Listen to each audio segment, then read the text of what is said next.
Apolline Matin, l'invité de l'actu. RMC 7h43. Il y a 5 ans, l'horreur. Charlie Hebdo, l'hypercachère, une idéologie de mort, de destruction. N'oublions jamais, contre la liberté et contre les juifs. Le procès des attentats de 2015 se poursuit. Bonjour Zineb El Razoui. Bonjour. Merci d'être avec nous ce matin sur RMC. Vous serez d'ailleurs aujourd'hui au tribunal pour suivre les témoignages des rescapés. Vous serez demain à la barre en tant que partie civile. Vous êtes ancienne journaliste de Charlie Hebdo. Vous deviez d'y être. Pour vous, qu'est-ce que ça représente ce moment ?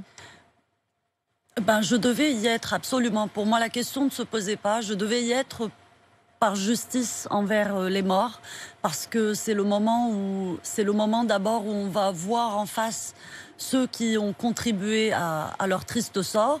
C'est important pour nous aussi qu'ils nous voient, qu'ils réalisent que nous sommes des êtres humains, que nous ne méritons pas la mort et que nous méritons aussi la justice. Donc pour moi, ça sera un moment je l'espère, de justice.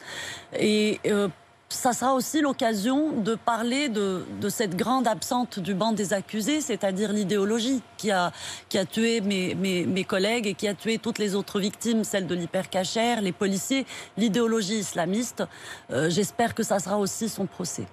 Quand vous dites « j'espère que ça va être l'occasion de rendre la justice », est-ce que ça veut dire que vous avez un doute ? Sur quoi vous avez un doute ?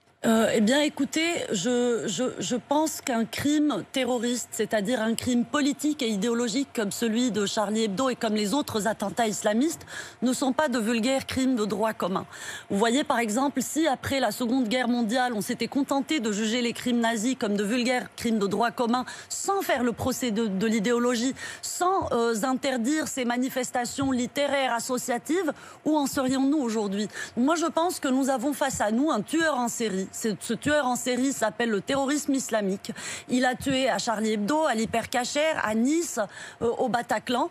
Et il est nécessaire maintenant de joindre les dossiers, de se pencher sur le mobile de ces crimes. Ça veut dire que ce n'est pas des crimes isolés. Ça veut dire que pour vous, ils sont tous sur la même ligne. Ils sont tous issus de la même idéologie. Comment on la juge, cette idéologie ? Comment on fait ? Eh bien, cette idéologie, il faudra d'abord, pour la juger, il faudra pouvoir en parler. Libérer la parole sans cette chape de plomb, cette chape du silence que l'on veut imposer depuis 5 ans maintenant, depuis que les attentats ont eu lieu. À chaque fois que l'on tente de parler de cette idéologie islamiste et de la dénoncer, il nous est fait un procès en sorcellerie, un procès en racisme, un procès en toutes sortes de choses qui n'ont finalement rien à voir avec la réalité de ces crimes, c'est-à-dire des crimes politiques, idéologiques, des crimes qui sont le bras armé d'une vision de la société qui, par ailleurs, a aussi des manifestations tout à fait légales dans la société française. Lesquelles ? Et partout dans le monde.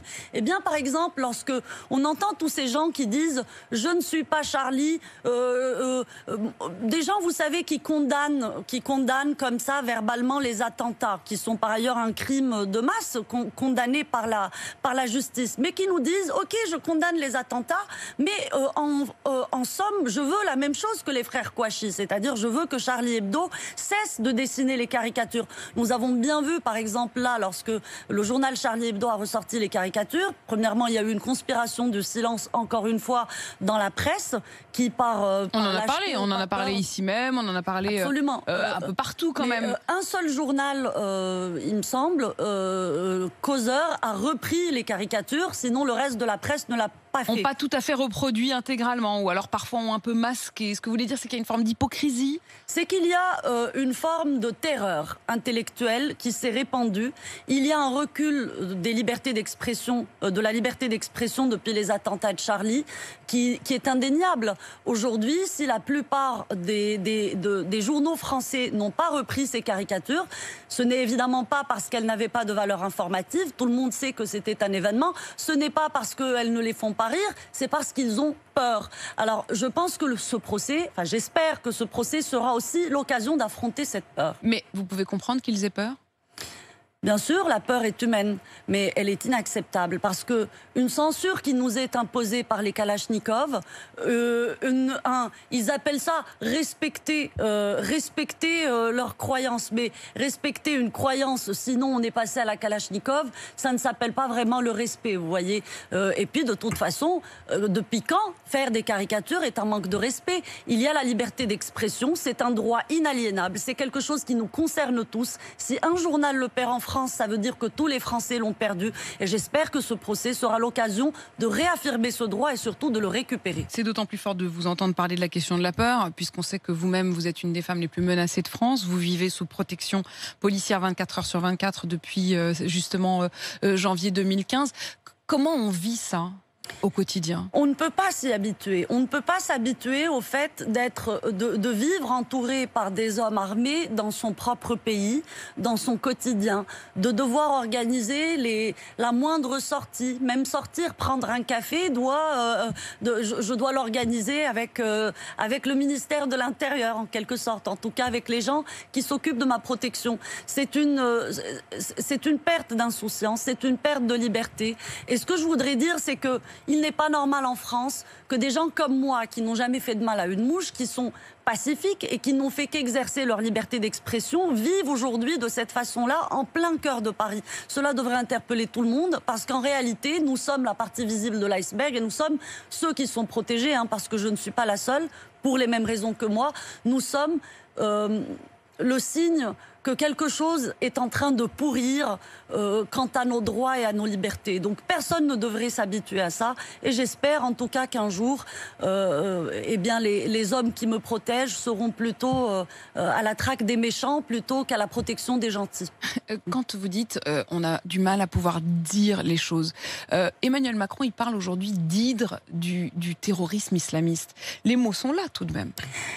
Les mots sont là en espérant que les mots précèdent le discours. Alors en politique, c'est très important, les mots. Et c'est vrai que nous revenons quand même d'un certain passé où on disait, circuler, il n'y a rien à voir, l'islam est une religion de paix et d'amour, ceci n'a rien à voir avec l'islam, etc. Aujourd'hui, le discours politique a évolué, c'est-à-dire il voit les choses et les nomme. Et ça, c'est extrêmement important.